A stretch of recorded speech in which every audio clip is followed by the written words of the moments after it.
we are really early days on this very transformative technology. And I think we will find that the winners are those that have the patience to keep trying and pivoting.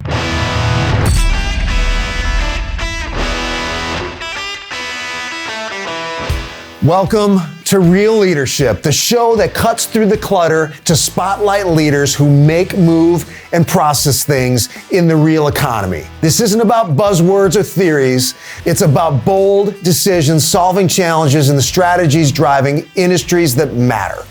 I'm Jim Weaver, CEO of the Owner Group. In every episode, we get real about what it takes to turn vision into action and obstacles into opportunities. Let's go. In our ongoing series, highlighting tech in the real economy, we welcome SriRaj Kantamneni, EVP and Chief Information and Digital Officer at Schreiber Foods. Schreiber Foods made it on my radar a few months ago when I interviewed their CLO, Chad Wiegand, and something that struck me as I prepared for that interview was how technologically cutting edge this company is. So when I built out my list of prospective guests for the series, SriRaj was right at the top of my list. So I'm excited to have him. He grew up in Iowa City, where his early exposure to business came from time spent working in his family's automotive shop. That experience sparked a lasting interest in how businesses operate and how technology can help them run better. After earning a degree in computer engineering from Iowa State and then an MBA from Northwestern's Kellogg School of Management, Sri joined Cargill, where he spent 2 decades in a range of technology and leadership roles. He led teams across transportation, supply chain, and manufacturing. And then in 2012, moved to Bangalore, India to build what became one of Cargill's global delivery centers. He also led a major ERP modernization effort and supported integration with key acquisitions. In 2022, Sri joined Schreiber Foods as Chief Information and Digital Officer. In this role, he's helping to drive the company's digital transformation, applying tools like AI, machine learning, and computer vision. He also helped to launch Schreiber Digital Labs, which builds software to support supply chain and production at Schreiber and for its partners. Welcome, Sri. Thanks for having me, Jim. This is going to be fun. You know, technology is near and dear to my heart, and it's really cool what we're doing at Schreiber Foods. So glad to be with you and talking about some of the exciting things we're doing. Yeah, me too. So let's start, for people that don't know, let's start 40,000 feet. Who is Schreiber Foods? What do you do? Give us a sense of their scale and scope of your operation. Yeah, we're a global dairy and aseptic beverage manufacturer. So we have physical presence in over 15 countries. We do business in 95 countries. You know, there's a high likelihood if you're in the United States that you've eaten a product that we make today, be it yogurt, cheese, be it a non-dairy beverage, you name it. It's probably a Schreiber dairy product, but it won't have our name on it. So we're a customer brand company, which means we're manufacturing on behalf of our customer's brand. But it's a really exciting growth journey that we're on. Since I've joined 3 years ago, you know, our growth is unstoppable. We're an 80-year-old company, so definitely not new to the industry. But we're excited about what we're doing here in the heartland. So you're the SVP, Chief Information and Digital Officer, and you were hired to lead the digital transformation that's underway. So big picture, what's your vision for your role, and describe this digital transformation that's going on right now? Yeah, I really think that technology leaders today have to hold 2 truths, simultaneously. Transforming the core and disrupting with digital. And so what do I mean by that? Well, there are all of these technologies in every company, small and large, that runs, the apparatus, right? That's networks and infrastructure. It's systems like ERP and collaboration. Those things are things that every employee and partner around the world depends on. And they depend on it to work, exactly the way that you need it to every day without thinking about it. And so the technology function supports all of that work. and making sure that things are running efficiently and effectively. At the same time, there are things that are disrupting the technology landscape, things like computer vision, like AI, like machine learning. And we have to be able to introduce those things to the company to help transform business processes, to help transform how our customers, suppliers, and partners engage with us. And you've got to do both of those things without, breaking the budget, right, or breaking the bank. And so it's a tough job, but it's a really exciting place in modern technology to be right now.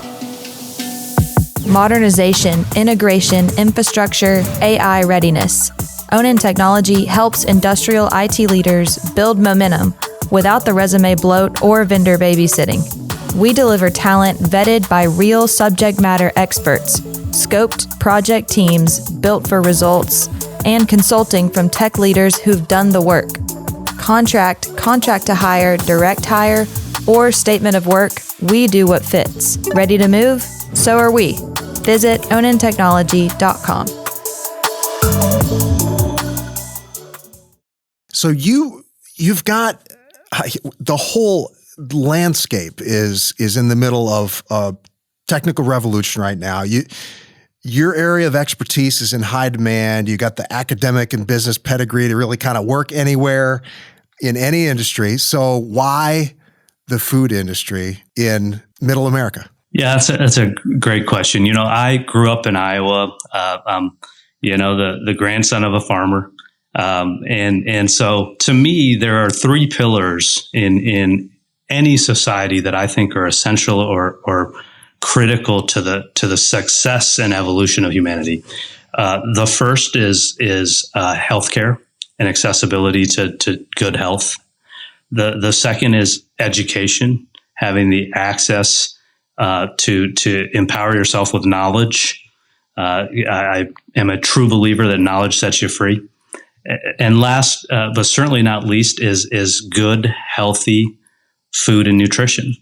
And so I've been blessed to be able to be a part of the food industry for nearly 25 years now. First with Cargill, now Schreiber, where we can have an impact on how young kids get their nutrition and how elderly also get their nutrition, right? So across your entire lifespan, you're depending on food and the food system to take care of us, right?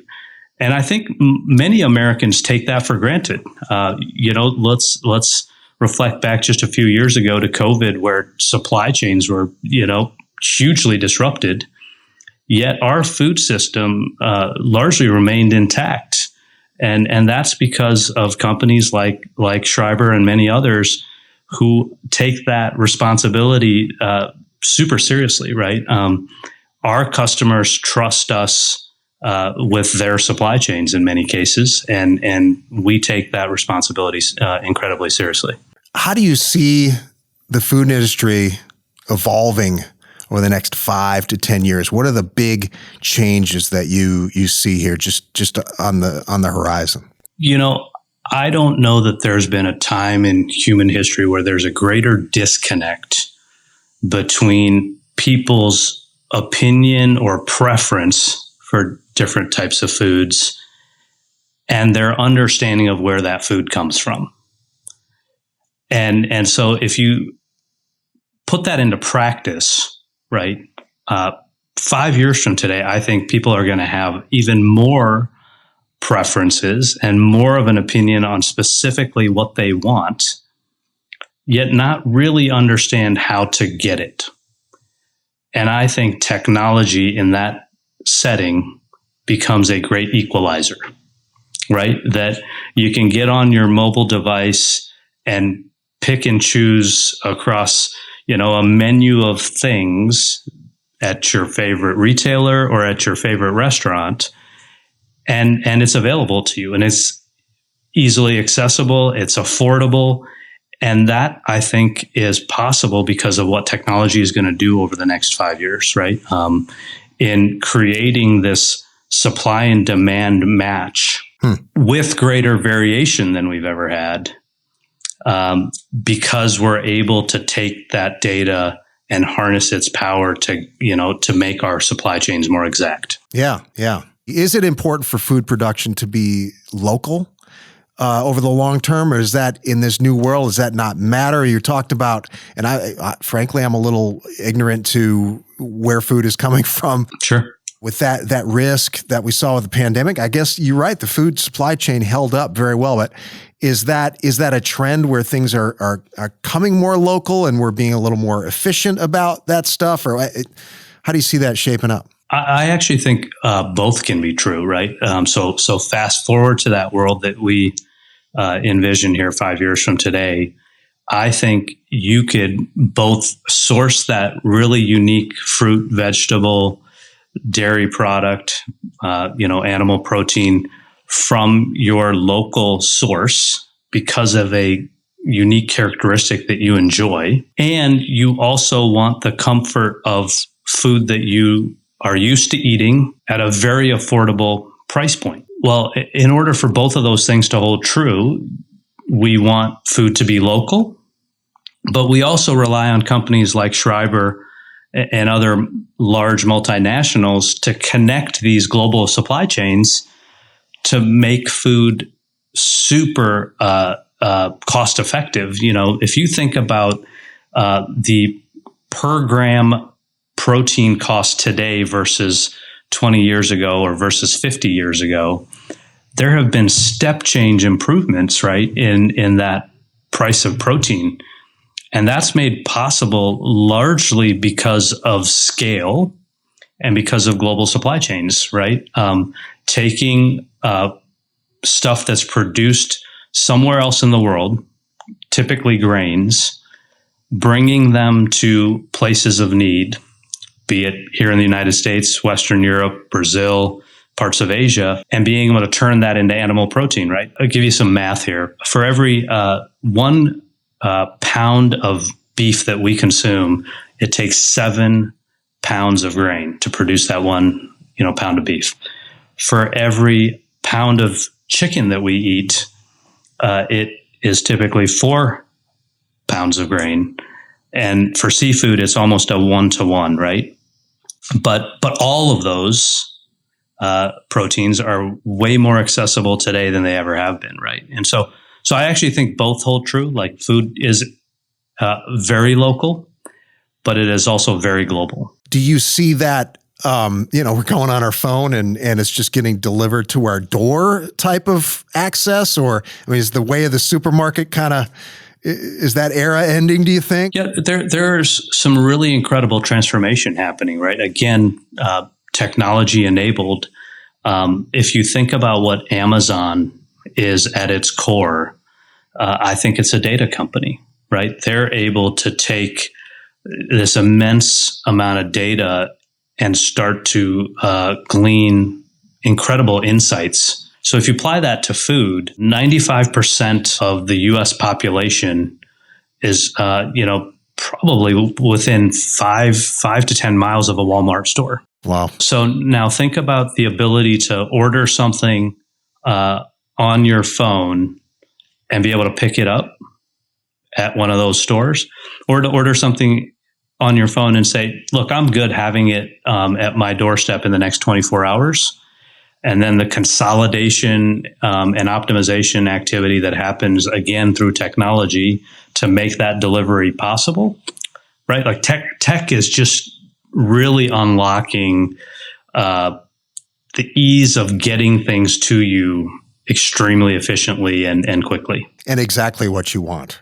And exactly what you want. Exactly. All right. So before we roll tape, we were chatting, and you got some really cool things going on up there in Green Bay, Wisconsin. So tell the folks, what are some of the most exciting projects, innovations that you've either just rolled out or you're working on right now? What are some cool things that you're doing? Yeah, there's a lot that I am super excited about. A couple that that I'd love to share are.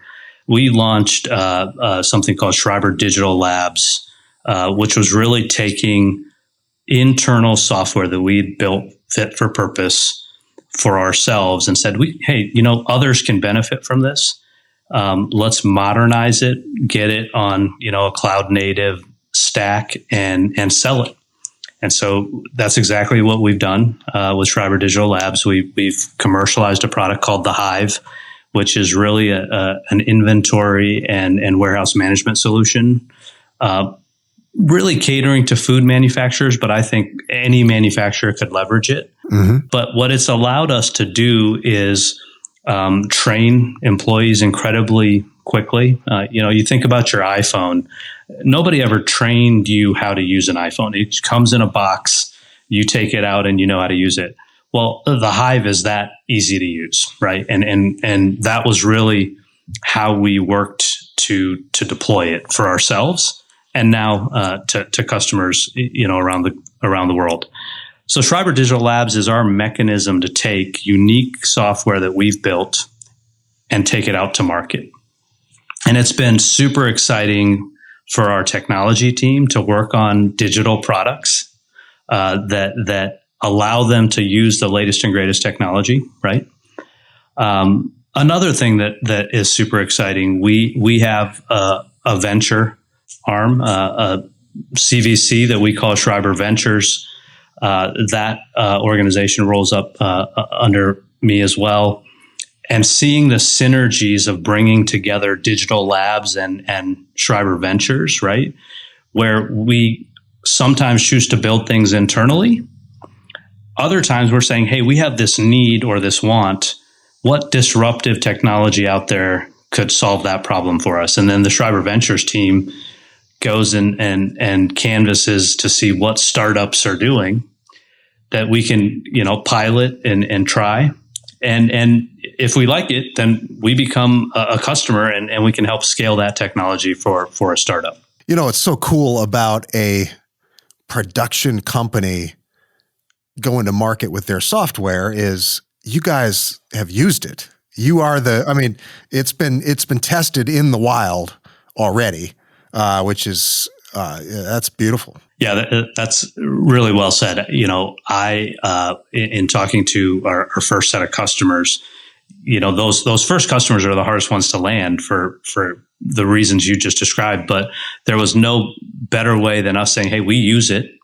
We're happy customers, right?" And you can rest assured that if there's any issue with the software, we're experiencing it first. And so we're working hard to resolve it 24/7, right? So it's no different than any other software company that has global customers running 24/7. And that's pretty cool for a dairy company in Wisconsin to be, to be able to say that about technology. Yeah, no doubt. So what makes the Hive so easy to use? What's behind that? Well, I would describe it this way. If you understand the processes really well, then you can create software that uniquely solves those process steps, right? A lot of times what happens at a big box software is because they've created the software to fit a lot of different industries and a lot of different use cases, they are highly configurable. But that configuration takes work. So oftentimes, you take off-the-shelf software, you spend months configuring it to your specific needs. Well, in the Hive's case, it's already pre-configured to a food and beverage manufacturer, right? So I describe it as a little more turnkey because we've already configured it to how we need it to work. Yeah. That said, it is still configurable and expandable, but at its core, it's serving a really unique set of use cases. Yeah. You mentioned in our discussions previous, agriculture is one of the least digitized industries. So how do you approach the challenge of digital adoption with partners and customers who maybe have limited technological infrastructure expertise? Is that, or do you try even? I guess it's secondary, the software development.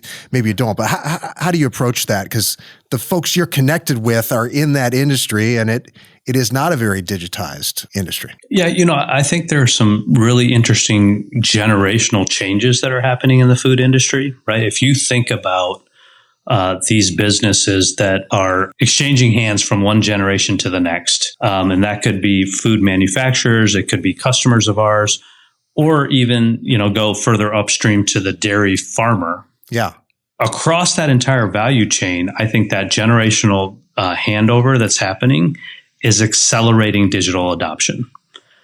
So while one could say that it's behind, I think AI and the most modern tech is the greatest equalizer, right? Like you can skip cycles of iteration here. I saw it I was born in India and I moved to Iowa when I was a little kid and I didn't go back to India for a decade.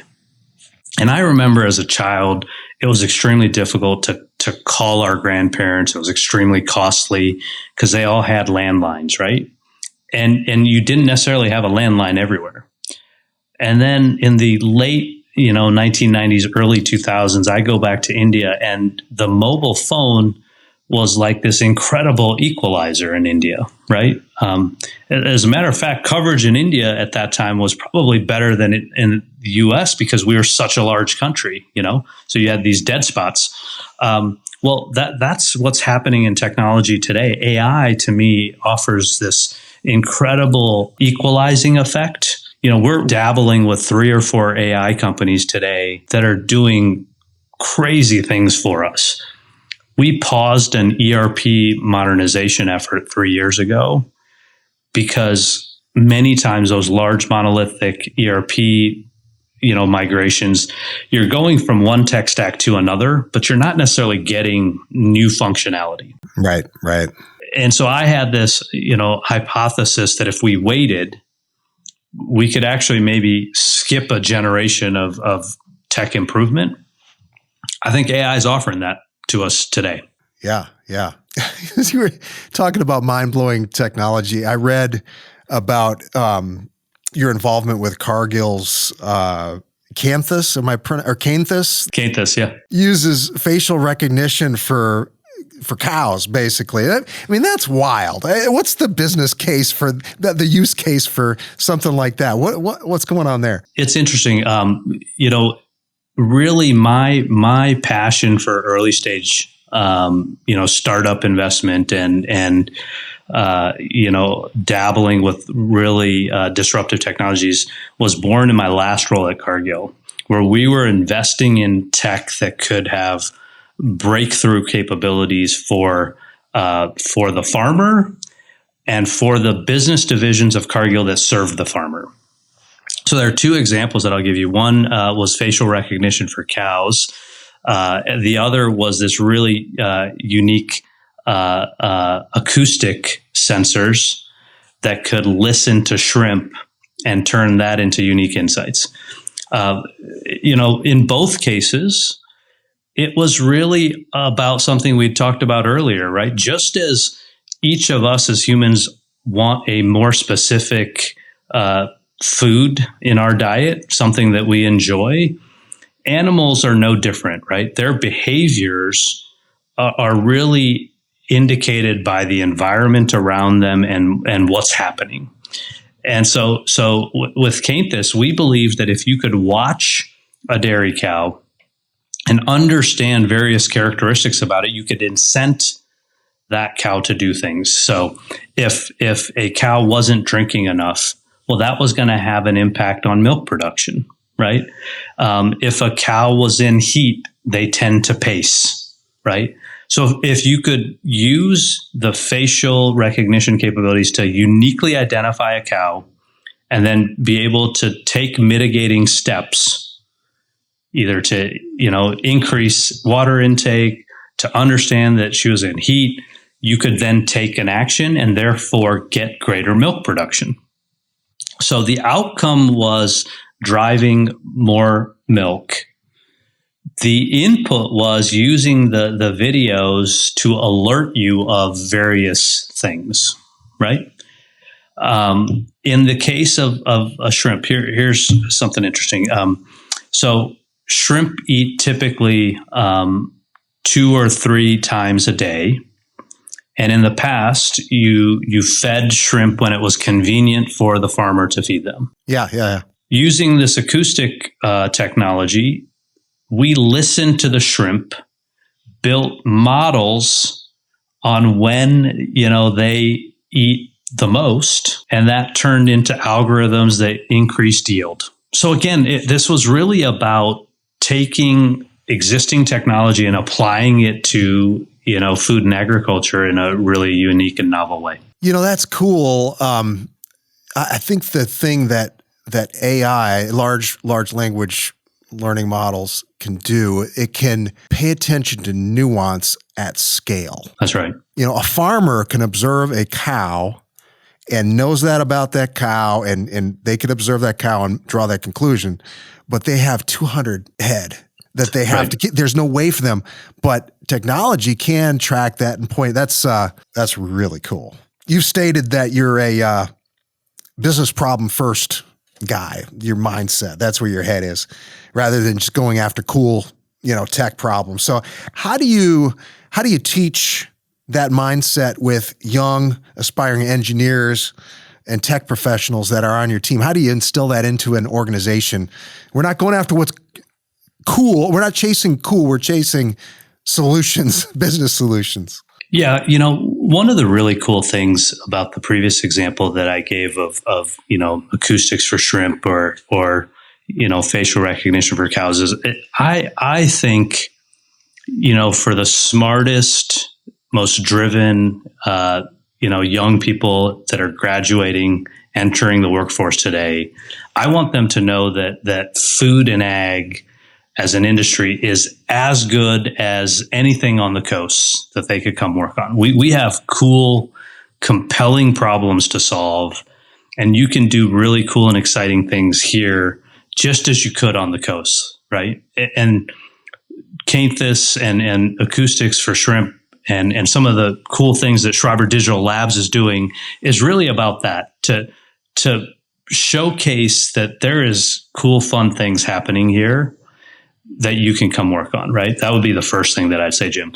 The second thing that I would say is we recently implemented this notion of fusion teams, and that's really fusing business and IT so that you have people working side by side that both understand business problems and can quickly turn those problems into solutions leveraging tech. And then we wrap around that something we call the value framework that thinks about how you unlock value for our company, for our customers.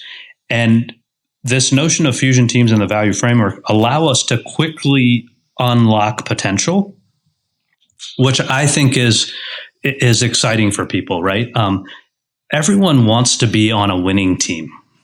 And at the end of the day, if you can define what success looks like, and it's clear for people what, success is, and they've got a purpose, I think most people will run after things. You can run through brick walls for people when those two things exist. So I would just say that the talent of Schreiber Foods today is working on extremely meaningful things, and they understand that they're creating incredible value for this business. That's just exciting, right? Why wouldn't you want to come work here? And you guys are an employee-owned company too, right? That's right. We're one of the largest ESOPs in the country, which is super exciting, right? That ownership mindset exists in every employee here. We call our employees partners, and so all of our 10,000 partners globally have this real high accountability for achieving results, which is fun. Yeah. You've been an ESOP for 20 years. I mean, it's a pretty mature program, right? That's right. Yeah, it's before my time here, but in the early 2000s, we became an ESOP as the founders of this company kind of handed over the baton from kind of family owned to an ESOP, which was great foresight on their part as well, right? To keep the legacy going by creating an ESOP. We are going through that transition, right? Early stage of that transition, right? We became an ESOP in 23 for that same reason. And you're right, that ownership piece is, everybody wants an ownership mindset, right? But here you're literally an owner. We don't have to conjure that up. That's right. Thinking about the workforce. So there's sort of two ends of the spectrum. Some people look at AI as a threat to the workforce. And then the other side of that is, no, it's a potential superpower. So how do you see AI and robotics impacting your workforce, the complexion of your workforce here over the next 5-10 years? How will things evolve as this inevitably gains more and more traction and becomes more and more integrated into what we do every day? Yeah, that's a great question. I recently heard Satya Nadella, the CEO of Microsoft, describe, when Office first came out. So when Microsoft Excel was first launched, there were people that said, this is the end of the finance professional, right? We're not going to need accountants. We're not going to need, finance people because Excel is going to replace their jobs. And here we are some nearly 40 years later, and I would offer that Excel has made us more reliant on finance professionals, not less. Now, the unique insights that they deliver and the value that they deliver, I believe to be greater because of Excel, not less. In my mind, AI is no different. It is a productivity enhancer. It's about making the human in the loop that much more capable, that much more productive. And when harnessed effectively, I think it unleashes this incredible amount of talent, because so much of our time day in and day out is spent doing non-value add things. And so imagine if each of us spent 20% more time doing value added work, right? So the same workforce, just doing more valuable work. Think about all the potential that unleashes, right?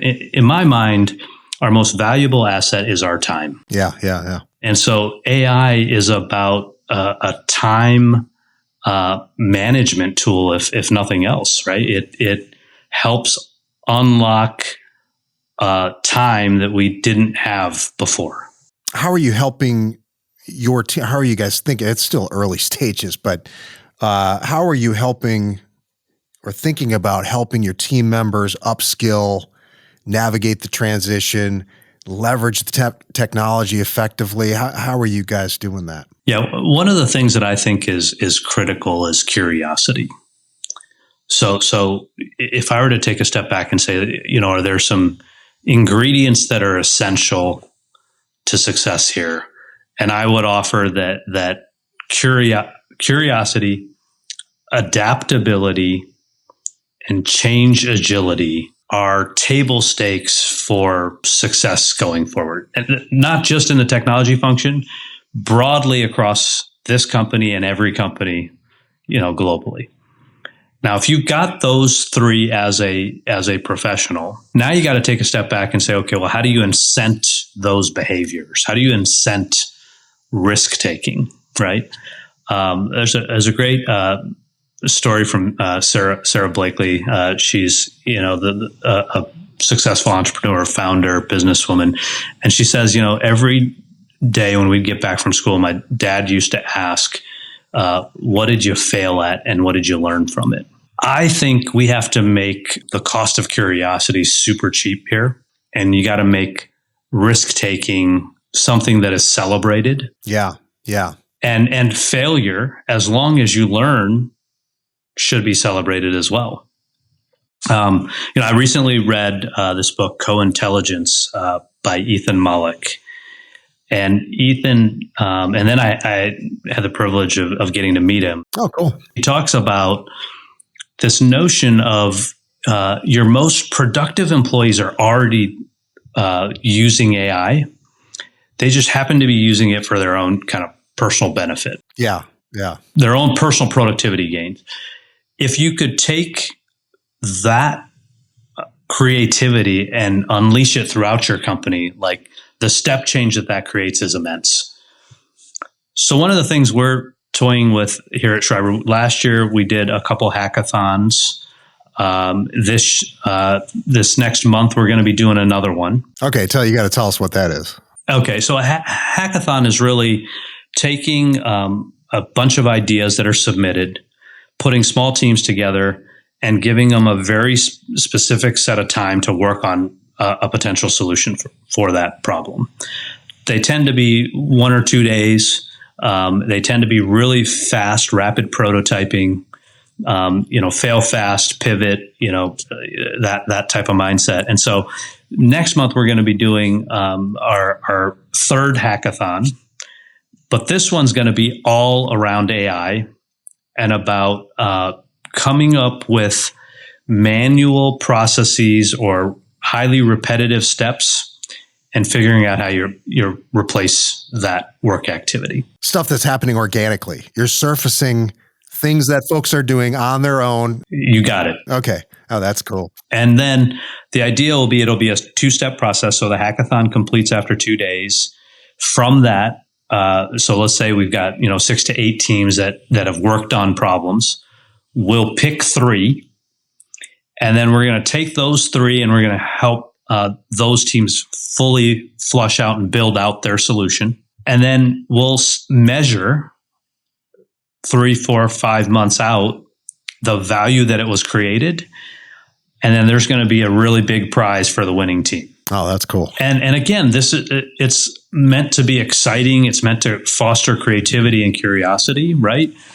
And it's meant to show that anybody can do this stuff. It doesn't have to just be technologists, by the way, right? Again, the great power of AI is it is an equalizer, right? You can today get on Notebook LM or Grok and say, hey, build me the wireframe of an app that does, right? And fill in the blank. Mm-hmm. And you'd be amazed at what it can do. Yeah. It's interesting. I'm reading that book you mentioned as well. And I think some of the fear that companies have with adopting AI stems from a situation that he pointed out in the book where people over rely on it and they send out, you have salespeople that are leaning on AI to compose emails, and man, I get them. It's like, it's grating, and so that over reliance and it stands out like a sore thumb. So I think the reaction is, and we were in a meeting here last week and somebody was piped like, we need to shut that down. I was like, no. You don't know the ones that are doing it well. You don't realize they're using AI to help get there. I use it a lot, and I don't think people know I do. But you've got to co-labor with it. That's very well said. You like most things in life, you get what you put into it, right? And so put more effort into training the model. I'll use myself as the example. I leverage Copilot to write a lot of my emails now, but in the early days, I didn't like its output because it didn't sound like me. Right. Now, 6, 7, 8 months in, it sounds a lot more like me in the response because it's learning your stylistic cues and right. So when you go course correct it, it's remembering that. Remember, these large language models are exactly that. They're a large language model. So each of us speaks differently. This notion of prompt engineering is becoming a thing that's really about how do you get it to derive what you meant basis the words that you use, right? So we are really early days on this very transformative technology. And I think we will find that the winners are those that have the patience to keep trying and pivoting as they learn more. those that don't like its early output and kind of shut it down, I think are really at risk of getting disrupted, because I think AI is here to stay. It's just how you harness its power. Recruiting top talent is tough. Onin Staffing focuses on people, offering exceptional benefits to attract and retain dedicated workers. Partner with us for flexible, data-driven solutions. Visit oninstaffing.com to learn more. I'm in the staffing business, in the business of jobs and putting people to work, right? And so I think a lot about, okay, well, what jobs, anytime a big revolutionary technology gets a foothold, it kills some jobs and it creates others. So, or it changes some jobs. Maybe it doesn't kill them, but it just makes them. So just big picture, what kinds of things do you think are going away for humans to do? And what opportunity do you think will be created from a job standpoint? I think the things most at risk are highly repetitive things, but I don't think all highly repetitive things thereby are replaced or killed, right? I think what AI still can't offer is emotional intelligence applied to those highly repetitive things. Mm-hmm. And so to the example I think you gave on a customer service or a commercial kind of, capability, you still need to know your customer, know the nuances of your customer, right? You might need to know that your customer's taken, their son or daughter to a sporting event tonight. And so maybe, sending that email right now versus tomorrow morning, right, might make a difference. So there are context cues that I think AI will always lack. And that's where I think the human in the loop is incredibly important and essential, right? I think as AI matures, we're going to learn how to leverage it to help be our assistant, but we're also then going to get better at the things that make us human, right? Which is empathy, care, the quality around the thing that we produce, whether it's in your case staffing or in our case world-class dairy products. We will get better at both of those two things because we rely on AI to do the things that we don't need to anymore. In the staffing business, I think that means taking notes for you to understand what it is my requirements are, so that I can go back and look at summarized notes to say, oh no, Jim actually said this, he didn't say that. I thought I heard him say that. Well, that actually makes maybe a pivotal shift in what you would have built for them as a software product. Mm-hmm. So at the end of the day, what makes us great and effective leaders and people is listening and thinking through what somebody's telling you and then applying that to whatever product or service you're offering. We can be better at those things because of AI. Doesn't mean that some things don't need to evolve a lot, but that evolution, I think, yields, more time and space for things we don't do today. Okay, let's land it there, man. What a great conversation. I really enjoyed it, Sri. I could keep going, but we're up on time. How can folks learn more about you, whether it's Schreiber Ventures, your software? Put it in the show notes, but if you want to kind of give us the rundown, maybe how to connect with you as well, that'd be great. Yeah, feel free to connect with me on LinkedIn. I will absolutely reach back out. But we also have a website, SchreiberHorizon.com, where you can learn more about Schreiber Digital Labs, the Hive, some other really cool emerging things that we're working on. And if you're interested in a career at Schreiber Foods, reach out to me on LinkedIn as well. We're always hiring, and so we'd love to have great talent working on some of the coolest problems in food and agriculture. What you said up front about food being a pillar is really profound. Talk about a great thing to come work on. I mean, that is the limiting factor on humanity. Like that and healthcare, I guess. Those are kind of the two big ones. Yeah. Well, thank you so much. Thank you. Yeah, you bet. Until next time, keep it real. Thank you for listening. This podcast is powered by Onin, the staffing partner delivering real results for manufacturing, logistics, and food processing companies nationwide. To learn more, visit www.oningroup.com. Until next time, keep it real.